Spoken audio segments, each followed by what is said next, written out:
Hello, welcome to Hollywood Crime Scene. This is Rachel Fisher. Hi, this is Desi Jedeikin. We are back for a final episode on the Menendez brothers. But first, I want to tell you we are less than 2 weeks away from our September shows. We will be at the Mic Drop in San Diego on September 25th and the Desert Ridge Improv in Scottsdale on the 26th. And we would love to see you there. Tickets are on sale now, and the links to those are in our show notes on our link tree. And obviously, you can go to the club's websites as well. We have some excellent main stories specific to those cities and a ton of great mini stories. We will be discussing our travels and our food as well.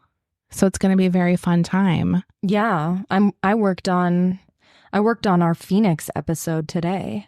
So like I said, check out those links to get your tickets. We also have Las Vegas, Denver, San Francisco, Portland, Cleveland, Detroit, and Chicago on that link. So if you're in those cities, click it and get some tickets.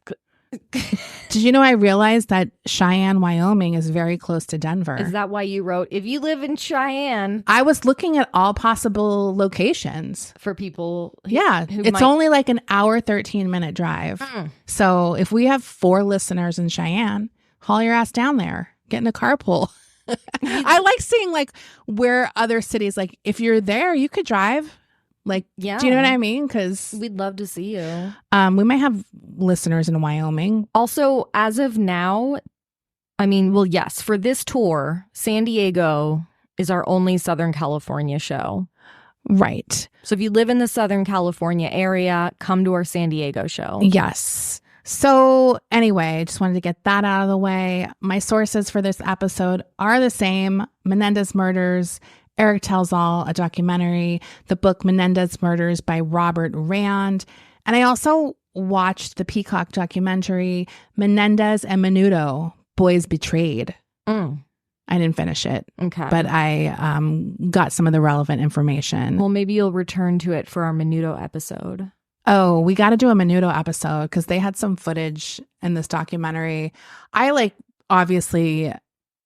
was a kid when Menudo was out, one of their incarnations, and they were in like Tiger Beat and Bop, like all of those teen magazines. I didn't listen to Menudo, but one interesting thing I thought when I was looking at this footage, they're so different than other boy bands that were out because they had this element of like variety show from the late 70s with their costuming. They were very costumed. They weren't like in of the day outfits. It was like one was in an electric blue shirt, one was in a red shirt, and it would have the same like sequin pants or something. Like their outfits were like a staged like variety show hour with like Tony Orlando and Dawn or something. Yeah. So it was like this weird combo of pop music, but also like a performance art type thing. Anyway, so that documentary is actually very interesting and I do want to finish it. So it's highly recommended. Now, if you didn't know the connection between Menendez and Menudo, just seeing that title, I'd be like, excuse me? I can't believe it's taken me this long to watch it because when I first saw it, I was like, oh shit, I'm seated. Like, let me get this. Yeah. And then, you know how things just fall away and you forget to watch them. Yeah. So I am excited to do an episode on Menudo because I love the boy band stories. Me too. They're fascinating. So where we left off, the trial has started. The prosecution has just wrapped up. And the defense has opened up with several sympathetic witnesses, including family members, psychiatrists, all attesting to abuse suffered by the brothers at the hands of their father, as well as their mother to a lesser but equally devastating degree. The star witness, Lyle Menendez, is announced as the next witness, and people are, I don't know if this is the right word, excited. People are like, they want to see this testimony. Now, remember, this is huge. Court TV has just kind of launched. Everyone's watching this trial and paying attention. So this is definitely like the day everyone wants to be there and watching live. So on Friday, September 10th, Lyle describes a deep silence between him and Eric on the way to the courthouse. He is testifying wearing a pink button-up shirt and a navy pullover sweater. One interesting thing here is the prosecution rested thinking they had a solid case, but I don't think they realized the unprecedented amount of witnesses, 51 that would be called detailing abuse suffered by the brothers at the hands of their parents, in particular Dad Jose. Not one person would come forward showing a positive side of Jose. Wow. They couldn't find one person at all. Wow. Which is crazy. So in the documentary, Eric recalled hearing the testimony and not even remembering things that happened to him that these family members and coaches, etc., were testifying to witnessing. The testimony often left the brothers in tears, sort of realizing the extent of the abusive behavior, things that they had forgotten or repressed or didn't even know was abnormal. So people, these witnesses they were saying things that they saw, and the brothers were like, what? That's chilling.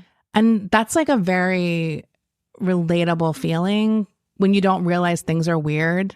Right. And it doesn't even stick with you as being abnormal. Right. But like an adult points it out, or somebody who was like witnessing or it. For them, it was a traumatic incident that they never forgot. So Lyle starts his testimony by giving positive recollections, good memories of his parents. He admits to killing them because he was in fear for his life. He's sobbing as he speaks of trying to earn his father's love and never succeeding. He speaks of his father's obsession with him excelling in sports. He specifically wanted them to be in individual sports, not team sports. And this was considered a way of isolating them. He didn't want them having friends that would interfere with their success or his control. But Jose had an unusual coaching style, to say the least. People testified to seeing incidents about this. And Lyle will testify here about what happened when the boys began swimming. That was the initial sport that Jose was pushing them into before tennis. He told a horrifying story about how Jose would hold them underwater until they were panicking and literally trying to hit their dad because they couldn't breathe. And then he would finally let them up right at the moment they were about to pass out. Jose claimed that this would strengthen their lungs, but obviously people who saw it were very disturbed. And numerous people said they saw him do this to his children. His obsession with his boys led to resentment from Kitty, who began to blame them for her relationship troubles. After 45 minutes of brutal testimony, a break was called. The courtroom was so stunned, many people were in tears. Even Dominic Dunn said to Robert Rand, who wrote the book I used as a source, said, "I can't believe I'm going to say this, but I believe them." Wow. And he was sort of famously against them. So far, it had just been him talking about emotional and physical abuse. But after the break, Lyle's testimony got even darker as he began testifying regarding the sexual abuse. He said it began with sports-related massages, in public even, so that it wasn't that odd when Jose began doing the massages in private. Then Jose began talking to the boys about sex between men, telling the boys about Greek soldiers having sex with each other before battle to create a stronger bond. The massages quickly turned more sexual in nature, and Lyle said by the age of 7, he began performing oral sex on his dad, and at the age of 8, Jose began to penetrate Lyle with objects. Lyle then admitted on stand that he began to do the same to Eric in the woods, apologizing to his brother on the stand, both of them sobbing at that moment. Lyle also spoke about how during the sexual abuse, that would be the only time Jose said he loved him, which made those experiences kind of bittersweet for him. Then Jill Lansing, his attorney, showed jurors nude photos that Jose had taken of the brothers as young boys, including ones where they were bending over and showing their genitals. Lyle also spoke of telling his mom that he didn't like spending time with his dad alone, and Kitty told him to stop exaggerating and that his dad loved him. The court was then recessed for the weekend, and it was a needed break. Lyle's testimony had left everyone drained and emotional. One of Lyle's jurors would later claim that she went home and cried for hours after this day of testimony. His testimony picks back up on the following Monday, and he spoke of realizing that Jose had begun molesting Eric. He decided to confront him, and he said that he prepared for this confrontation by listening to Lionel Richie's song You Are on repeat, hoping it would help him focus and relax. He did finally confront Jose, and Eric eventually tells him that the abuse had stopped, but it was a lie. Eric just didn't want Lyle to take the risk of confronting Jose again. Oh my God. Lyle then spoke of the abuse he suffered at the hands of his mom because he wet his bed. She would make him sleep on the floor. She would rub his face in it. And Jose would call him a sissy, just like his brother. He believed his mom hated him. And this is talked about a lot, that Lyle was Jose's favorite and Eric was Kitty's favorite. But both of them seemed like they were treated pretty poorly. He also spoke of Kitty's inappropriate behavior in front of the boys, saying that she would walk around topless, show them pictures of her in lingerie. I mentioned last episode she would come in while they were bathing and help bathe them. And he says that sometimes she would get them in bed with her to cuddle in a way that was kind of like disturbing, or they didn't feel comfortable with it. Her behavior towards them worsened as she drank more. Pam Bozenich, the prosecutor, after one of these days of testimony, she says, I thought his testimony was compelling, just as watching Laurence Olivier act is compelling. So they're not. I don't think the Menendez brothers are Laurence Olivier. Yeah, they're not that good. After a day off because Lyle had the flu, he returned to the stand and talked about like his stuffed animal family. He had this collection of stuffed animals that were comforting to him and made him feel safe. And he kept them like way longer than I guess is typical, like into his late teens. But he said, you know, he had no choice. They made him feel safe, even though it was more embarrassing as he got older. He then spoke of finally revealing the abuse to his friend Donovan Goodrow and how that conversation made him feel better, knowing he wasn't alone. And this was the first person he had discussed this with outside of the family. Then the testimony of the murders began. The inciting incident between Lyle was this confrontation with Jose regarding the continuing abuse of Eric. Lyle threatened to expose his dad if he didn't stop. And he said his father's reply was, we all make choices in our life. Eric made his, you made yours, which frightened Lyle. He also said that he thought that they were in danger, that he had no choice, and that Jose would kill them. He'd get rid of them in some way because Lyle had threatened to ruin him. The night of the murders, his parents said they weren't allowed to leave. Eric was sent upstairs to wait for Jose. And then Kitty and Jose went into the TV room, locked the door. And this is when Lyle claims he freaked out thinking his parents were about to kill him. In his testimony, he's asked, how did you feel then at this moment? He said it was hard to describe how he felt. He felt like he had to run fast as he could. His life was slipping away and that we were both going to die. That's when they went in to get the shotguns, burst through the den, and just basically started firing. He described it as absolute chaos, saying, I couldn't tell who was firing at who. I was just firing my gun. Lyle's testimony ended on the topic of Dr. Oziel, basically to counter things that Oziel had said, including that the brothers said they had killed Kitty because they pitied her. Lyle claims that Oziel was the one who said, you probably did her a favor. Damn. I know. He denied telling Oziel that they killed for hatred. He said I hated him for dying. There were times I hated him for some of the things he did to my mom. His attorney asked, what do you mean you hated your father dying? He said, well, for a long period of time, it sounds bad, but I felt like it was my dad's fault that this happened. Next up was Lyle's cross-examination, and obviously this is not as motherly as his last questioning was. It's kind of like one of those weird things. I don't think these prosecutors are great, where they're like, do you want this jury to acquit you? Don't you? It's like, no shit. Who doesn't? What? Like, no, this is just fun. Yeah. And Lyle's like, yeah, I want to go home and start my life over. She got him to admit that he lied early on in the case. But to be honest, it's like, who gives a shit? Obviously, people lie when they're first confronted with their crimes. Yeah. I don't necessarily think that that's very meaningful, but she's like, I gotcha. Like, it might be if he lied about maybe like their family history. I don't know. If he lied about something else. Yeah. There's definitely things where you're like, you're a liar. But it's like, yeah, most people are like, I didn't do it. Yeah. It's pretty common. She was trying to get him to admit his abuse allegations were false, but obviously he didn't budge. He did testify that, yeah, he initially lied and concealed some family secrets, and that he hoped people would understand why he lied. And that's also very common. People lie about abuse. They don't want to admit to it for whatever reason. He also says, I didn't want to go to jail, and I didn't want my brother to go to jail. That's why I lied about my involvement in the crimes. She said, you almost got away with it too, didn't you? And he said, you characterize it that way and you think it's funny, but my brothers and my life was very miserable for 6 months before we got arrested, and obviously wasn't getting better after we got arrested, and isn't good now. It's never really been great. In some ways, getting arrested was a relief, and the changes that have happened are a relief. And I don't know what's going to happen at the end of the case. We may go to prison, but some good things have come out of it.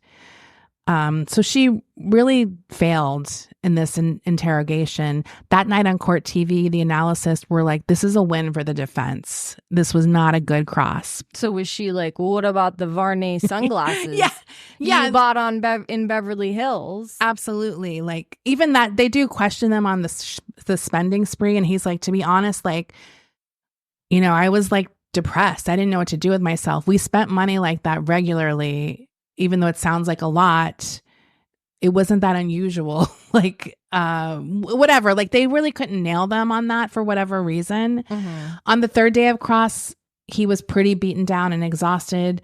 They really were focusing on the murders at this point, questioning why he felt threatened when there was no threat. There were no weapons, obviously, in the room. And to me, this is like where they should have focused all their energy, because that's definitely the part where I'm like, I don't quite get what made them think they were going to get killed in that moment. Right. Do you know what I mean? Like, that's the one where I'm kind of like, why did you think they were going to kill you because they went in the den? Honestly, I do believe that this was premeditated. Right. I do believe it was premeditated just based on the evidence, but I also do believe them about their abuse. I think it was premeditated in a way of not knowing when they were going to do it. Right. But like something, I do think like something pushed them in that moment, but I'm not quite sure what. Right. That's really unclear to me. So, and I don't doubt that maybe they thought they were in danger, but I just don't know why this moment. That's sort of one thing I'm kind of like, why now? Like, because it doesn't make sense. Like, why not make it look more like a robbery if it's premeditated? Or why not? Do you know what I mean? It's a bizarre scene, and I guess obviously we don't know their state of mind and what led them to do this, because it's very bizarre, right, and unclear. Obviously, the prosecution doesn't buy the abuse excuse or whatever they want to call it. So that's what they're really trying to like hammer home here is like you weren't abused. Are they going with the angle of like you just wanted your parents' money, basically? That they wanted the money, because they're not buying that they were in fear of their life either. Right. So they weren't really interested in discussing it. But obviously it was very real to the brothers and many spectators, including jurors. And it was found out later that Lyle did carry a different letter in his pocket from an abusive survivor who had told him nobody had believed them when they were growing up as well. So they were making this impact with victims of abuse. But I don't think the prosecution did themselves any favors by completely acting like they were lying. Right. So I don't know what else they could have done. But Lyle is basically finished at this point. And next up, it's Eric's turn. We'll take a break here and get back to it. Eric was really traumatized watching Lyle's testimony. And his first day got canceled because he was so anxious. He took not only his Xanax, but Lyle's as well. And he was incapacitated by that. So he couldn't testify that day. It truly scared the shit out of him, but he does eventually make it to the stand. And so began riveting and gut-wrenching testimony of abuse, which was always tied to threats of violence, of death, or if he were to tell anyone. So this is he's doing a little bit of a better job of saying, if I did this, I would be killed. Right. These threats by his parents. I mean, and we do hear that often. People who abuse children, they're threat, if you tell your parents or if you tell I'll kill your whoever. mom or whoever. Like, there's a lot of threats that Yes, happen. yes. And they might not be real threats, but they're still obviously threats. it's still scary, especially for kids. So he begins his tale of how his father started molesting him at the age of 6, abusing him constantly until shortly before the shootings. He said that if he told anyone, his dad said he would tie him to a chair and beat him to death. He described 4 forms of abuse and had given each a name: knees, nice sex, rough sex, and just sex. Some versions included pins and tacks that the dad would stick in him during oral sex. He said that this was to kind of help him not express pain. So he had to be silent while he was being injured during that type of thing. And he also said he felt like it was partly his fault because he never stopped his dad. I let him go on and it made me feel like I was a coward and I hated myself for it. One detail of his abuse that was particularly harrowing and a major thing that people were like, what? Like when it happened, he said that he used to put cinnamon in his dad's coffee, sneak it in, because he had heard at school that it made semen taste better. Oh my God. Isn't that awful? So he goes into the other stuff that, Lyle had said about the Romans and the Greeks. He said that Eric says basically he has it way worse than Lyle. He doesn't say that, but the stuff he describes goes beyond what happened to Lyle, including anal sex, rough sex, stuff like that. He spoke about something Kitty said to him after the shark fishing trip.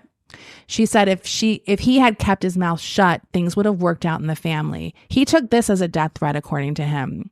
When he was sent to his room that night, the night of the murders, to wait for Jose, he thought Jose would have sex with him one more time, last time, before killing him.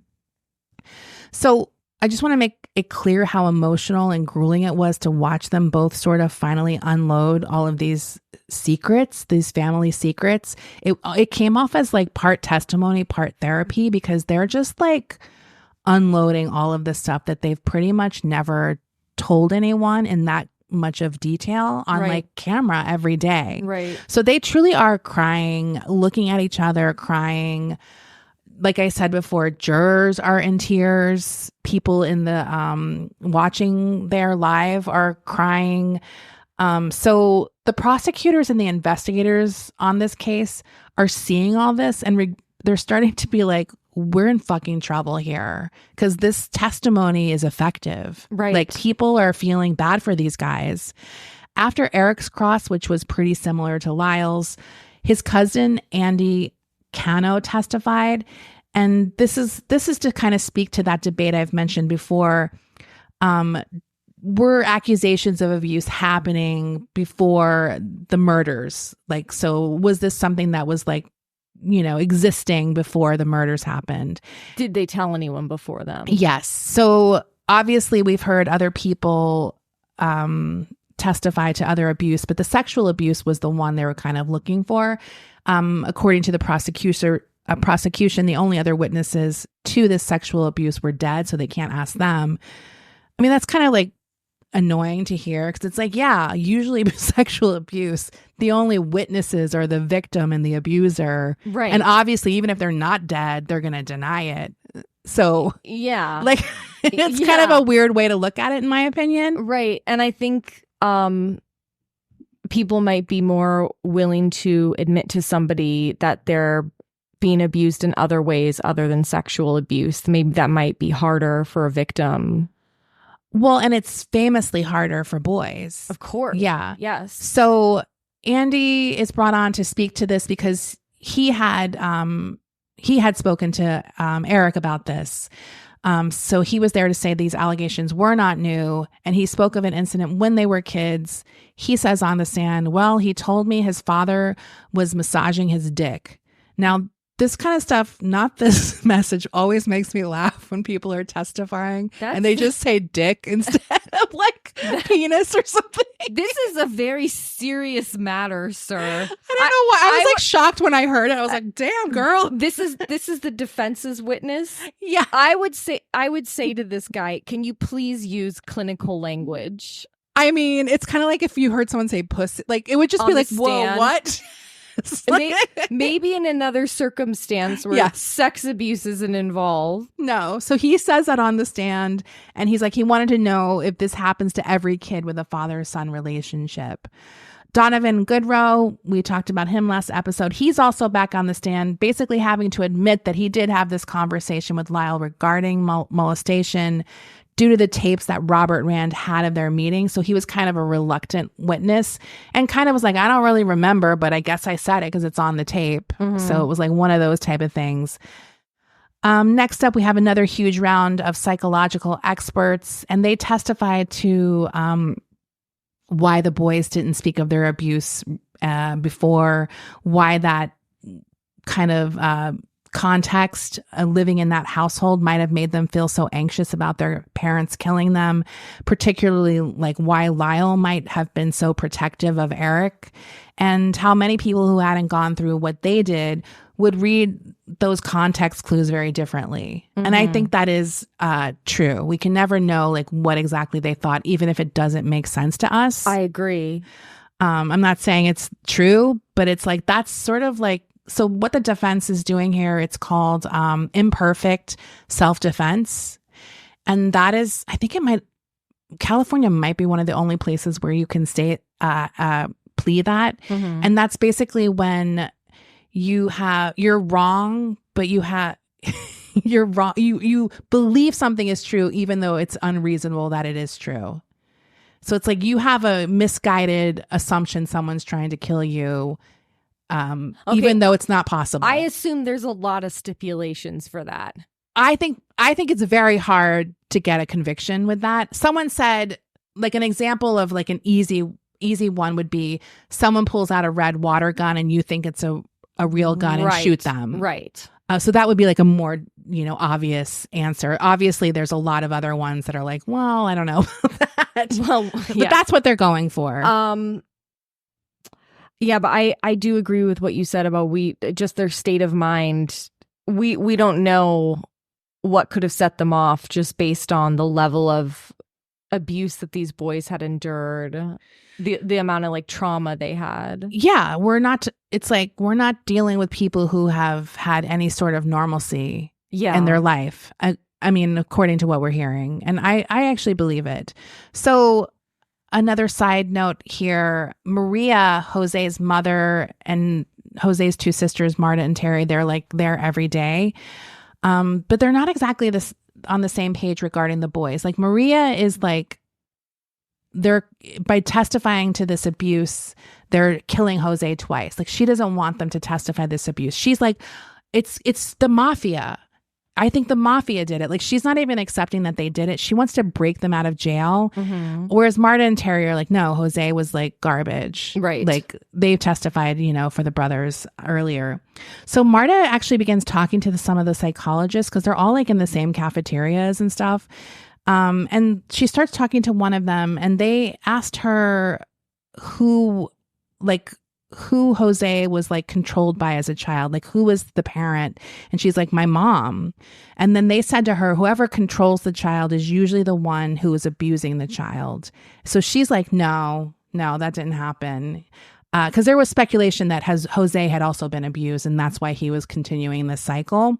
But then memory surfaced for Marta.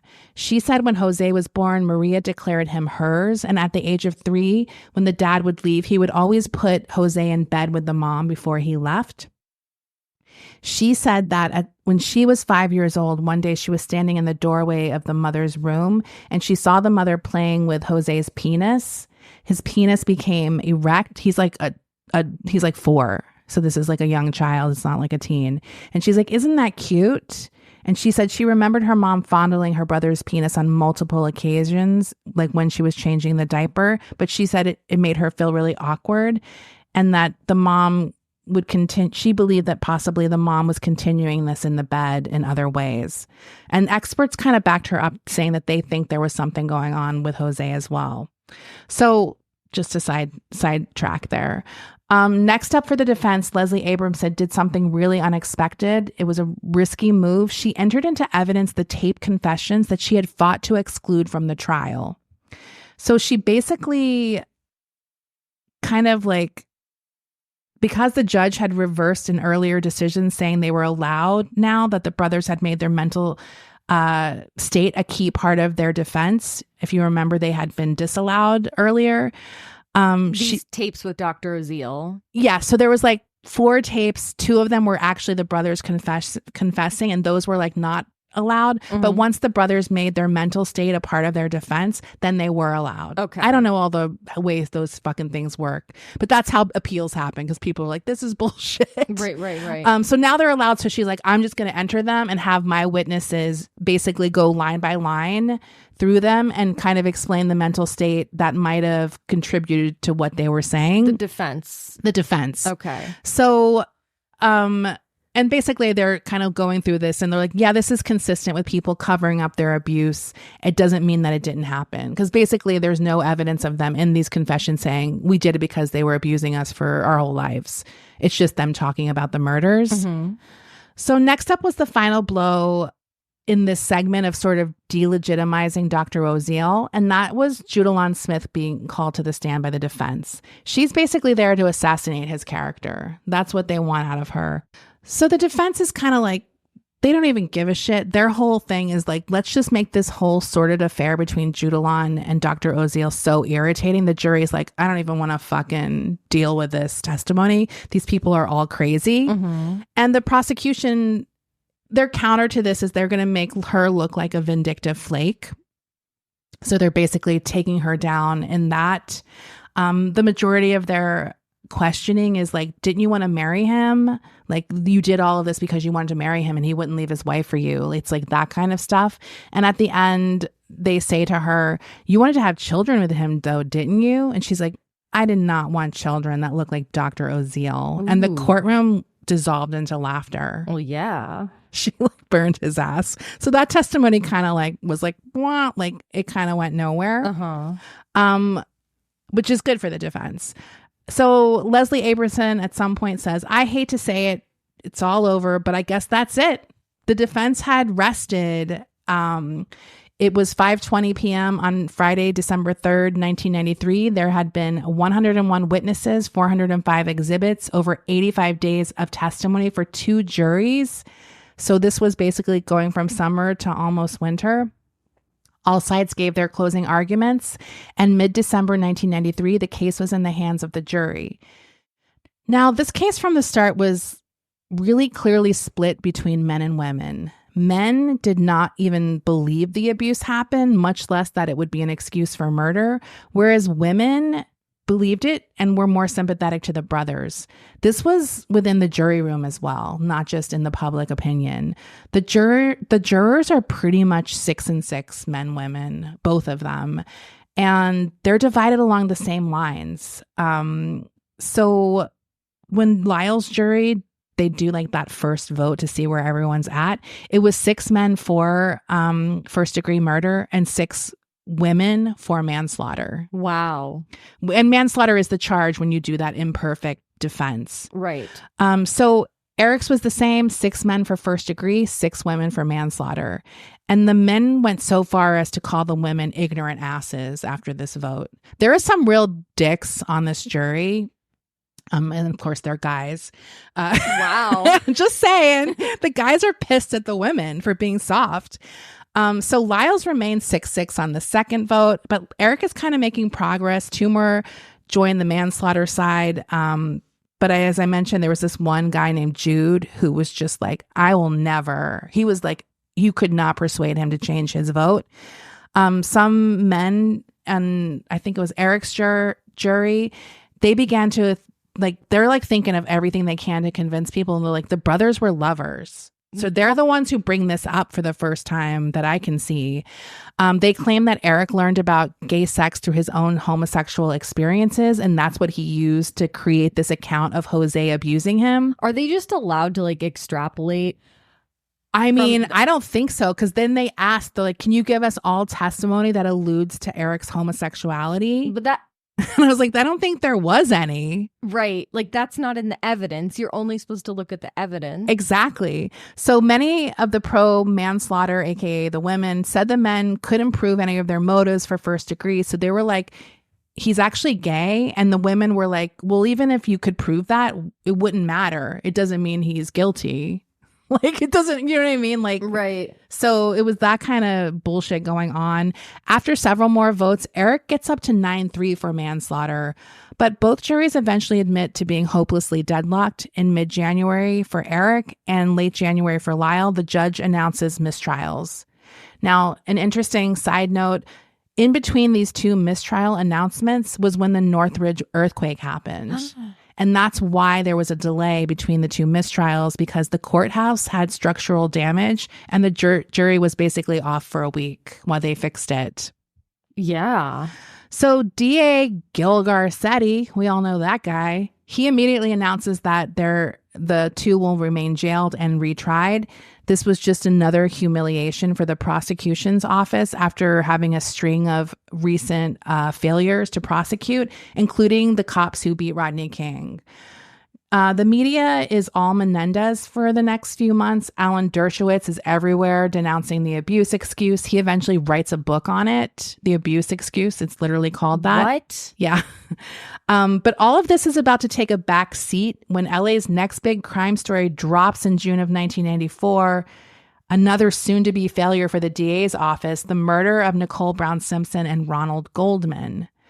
When OJ eventually turns himself in, he is placed in a cell next to Eric Menendez. No way. Yes. They interact a lot. Eric talks a lot about this in the documentary. He claims he hears OJ weeping that first night. He says he gave OJ the 411 on being in jail, like how to like deal with it. He reminds OJ that they had actually met when his dad was an executive at Hertz. So he has childhood photos with OJ. Because OJ was the Hertz guy. Yes. Isn't that a crazy connection? That's so wild. So there's photos of them together. He even played like toss or whatever with him in their yard in New Jersey. Toss? You mean catch? Yeah, toss and catch. What's it called? Toss? Toss the football. It's like the British version of catch. I don't play catch. Toss and catch. Toss. Let's play toss. Well, we all toss know the ball. Desi's dad didn't play catch with her. No, he didn't. Thank God. And he even described OJ as delusional because OJ was like, I'll be out in a few weeks. He said OJ complained about, like, I guess I won't be working for NBC anymore. And it's like, well, yeah, OJ. That's the least of your problems. Well, and he's like, OJ seemed more worried about losing his golden public image than anything else. And I buy that 100%. He also says that OJ was treated like royalty in jail, that the guards would often just leave his cell open. Wow. Like the door open and bring him good food, like burritos, pizza, like whatever he wanted. And then he says one day OJ was gone and Eric didn't see him again.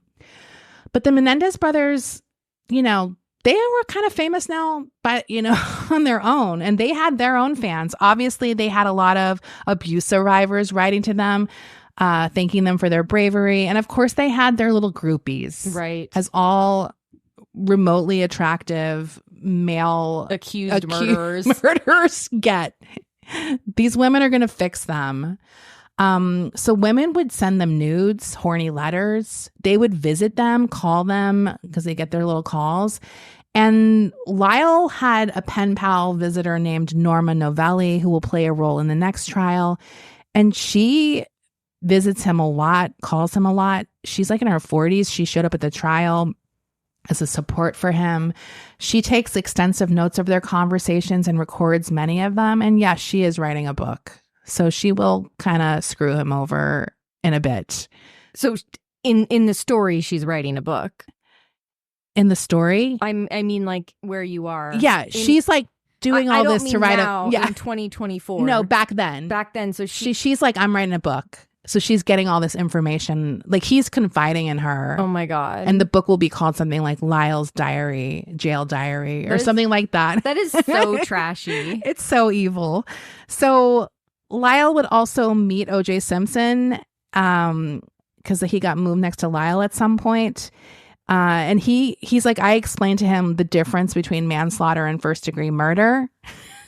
And he said that OJ basically admitted responsibility for the murders to him. So what? That's finally solved. Lyle said that? Yes. I guess they were talking. I mean, maybe OJ's like, what should I go for? Manslaughter? Like, maybe he's like, I should try to get that defense. Yeah. I don't know.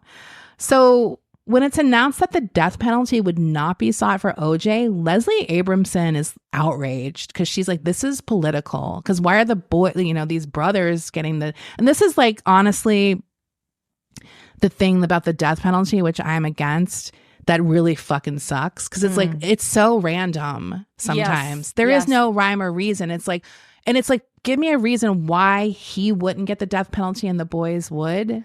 Do you know what I mean? It's like, look, it's just another one of the many reasons why we should not have the death penalty. Absolutely. So that's like, I get her outrage. So this time the DA office, they're not playing around. They put their top prosecutor, David Kahn, on the case. The second trial has their jury sat on September 28th, 1995.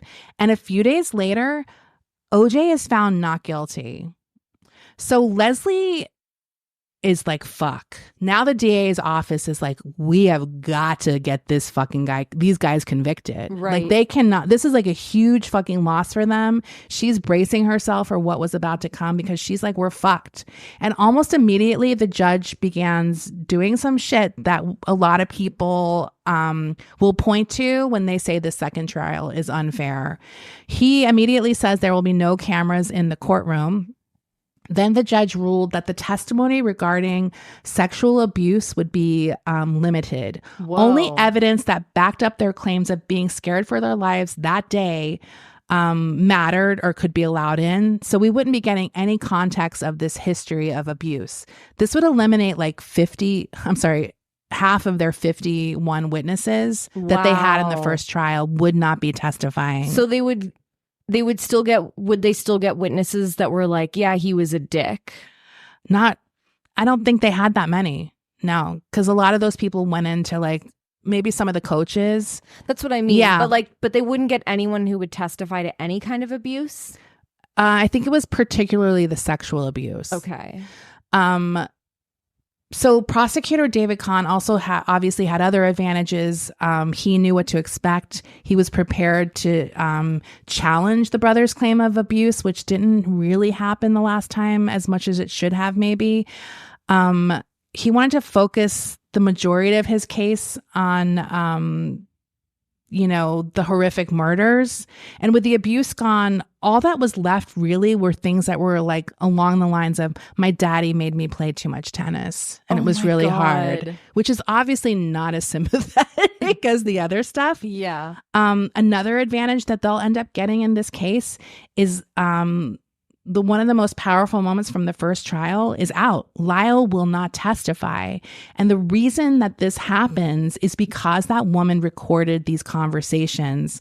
So basically, if he testifies, he'll open up having to talk about what he said on these tapes. And some of the stuff that he said on these tapes to Norma was that he snowed the jury the first trial about his testimony abuse. So basically, if he's asked about that, he can only do two things: admit to it or perjure himself. So they just decide not to have him testify at all. He said he snowed the jury? Yes.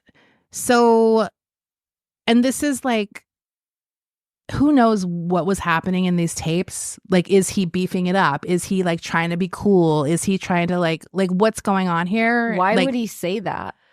I don't know. I have no idea. So, but that's obviously why he's not testifying.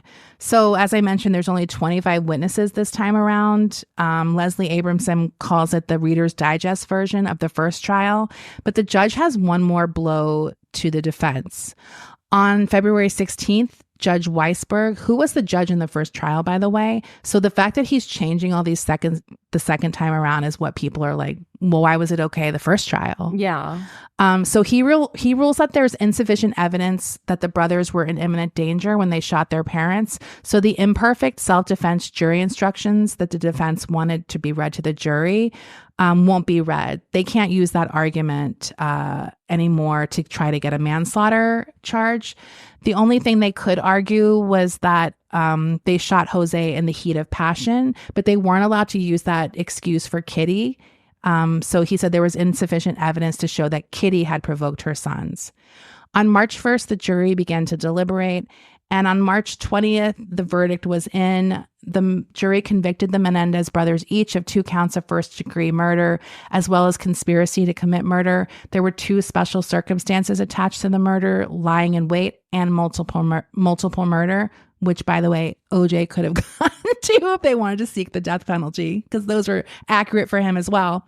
Because special circumstances were found, that's why there would be only 2 options: life in prison without the possibility of parole or death. So actually, after this verdict is read, several of the jurors go up to Robert Rand later and saying they would not have voted for murder if they had heard more of the family history during the guilt phase of the trial. Robert Rand wrote the book. Yes. So then we get the penalty phase of this trial, and this actually gets really crazy. So on April 4th, during the so the penalty phase, if you don't know, it's almost like a little mini trial. We're getting another trial with witnesses, basically trying to save these people from getting on death row is sort of the purpose for the defense. There's like victim impact statements too. Yes, there's victim impact statements and certain witnesses that would be good for this type of thing. Character. Yeah. Witnesses. So they have their one of the psychiatrists who treated them right after the murders, or like after the arrest, I guess. And he kind of had the most extensive time with them. That guy's name was Dr. Vickery. We've talked about him, I think, last episode when he testified. At some point, the prosecution asked for a new copy of his notes from these sessions, and Leslie Abramson's assistant sends them over. And while they're in the trial going over the notes, at some point, the prosecutor, David Kahn, realizes that he has a different set of notes than the defense, because Leslie Abramson had the doctor remove certain things from the original notes, and she gave the prosecution a redacted one that they didn't know was redacted, and the assistant accidentally gave them the one with all the other information that was taken out. Oh shit. Which is obviously really unethical. You're not allowed to do that. Right. Like, that is against the rules of the court. Right. And it happens in court when he realizes it. The prosecutor. Yes. Oh, and God. it's like this really dramatic. So does he have to be like, I didn't see that? He's like, he like looks at both sets. He's like, can I see your sets of notes? And he can see like how obviously the redactions are. And Vickery then admits on stand, because he's right there, that Leslie Abramson had him take out certain things that Eric had said. They're not even particularly bad, but they might be interpreted in a negative way. So she's like, let's just not even go there. Right. That kind of thing. On April 5th, which is the next day, she invokes her Fifth Amendment privilege to not incriminate herself, refusing to answer 2 questions about this misconduct. So the penalty phase basically continues after this really dramatic moment. Leslie kind of is on the back burner at this point. And just to kind of illustrate the prosecution and where they are at, like as I mentioned earlier with this abuse thing, like what they're kind of allowing in, he has like one of those like big signs up. Who? Where the prosecutor, and on it says, too much tennis, not enough hugs. No. That's how he describes their abuse, because they're acting like none of that other stuff even happened. What? And that these are just spoiled rich kids who didn't like homework and having a curfew, basically. That is crazy. Yes. Wait, why did he have to have a sign? I don't know. Was it like a play? Why? You know how they like to have their little sign and it had like a circle? Maybe he was trying to do some kind of pie chart thing. It's like a presentation. It's just a prop, right? He could have said it. He didn't have to. Too much tennis, not enough hugs. That's basically, yeah. That's I was just crazy. Like, that's really like sick. On April 7th, the brothers are given life without the possibility of parole. Basically, the jury was like, they don't have a criminal history, like whatever. That was basically their reasoning. They both file appeals and are denied finally exhausting their appeals. One of the judges, though, on the appeal board, he does send a note to the girlfriend of Eric saying that acknowledging that the trial judge did change many of the rulings during the 2 trials, but there was nothing he could really do about that. So the brothers initially go into separate facilities. Both of them marry. Lyle gets married twice, and both of them are still married to those women. Eric is married to a woman named Tammy. She wrote a book, like The Wife of a Menendez or something, and she was on like Larry King. It's like a famous interview with her. Yeah. So she's been out there. She actually seems kind of normal considering, but why are you married to someone who's in prison for life is crazy. On April 4th, 2018, Lyle and Eric finally are in the same prison together. They reunite for the first time since beginning their sentences 22 years earlier. Wow. They burst into tears and hugged each other at their first meeting in the housing unit. They're actually at the Richard J. Donovan Correctional Facility in San Diego. So we could technically go visit them on our tour. Jesus. I'm just saying. Maybe we can get a painting. Hey, we just did a podcast about you guys. Do you want to hang out? Do you want to hang out? Do you want to paint us? Do you want to come to the show? Come to our show. We'll have a special call in. Use your phone show. Call.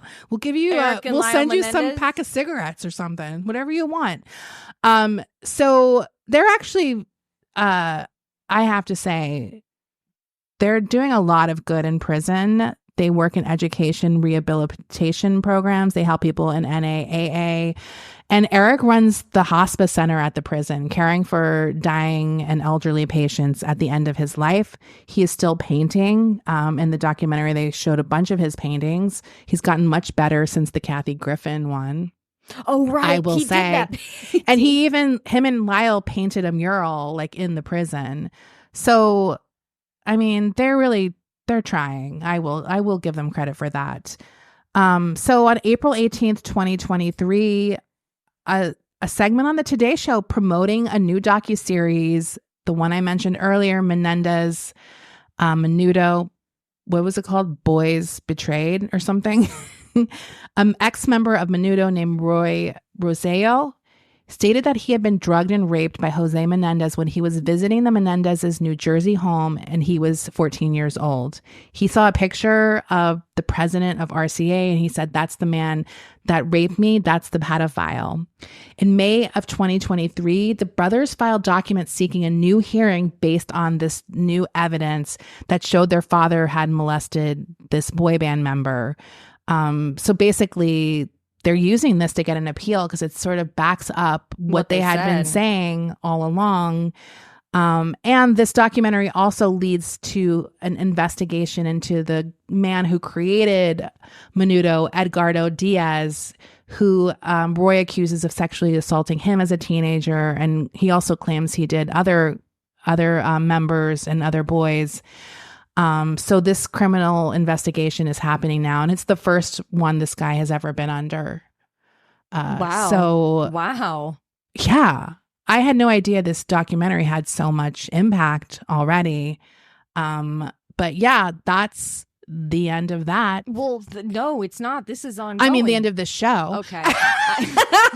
The end of my show. Desi, your work is done. You did a fabulous job. That was 4 parts of a lot of information. I mean, that'd be crazy if there was a new trial.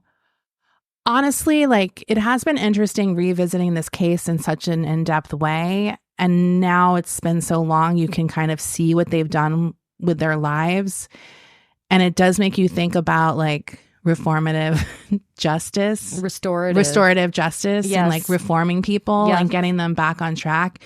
And it's like, I feel like an unusual thing in this case is the victims, let's say, the family members, all support these boys or brothers. Right.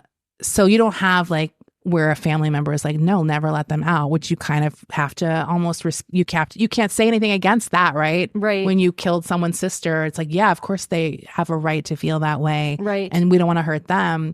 But in this case, there's not even that.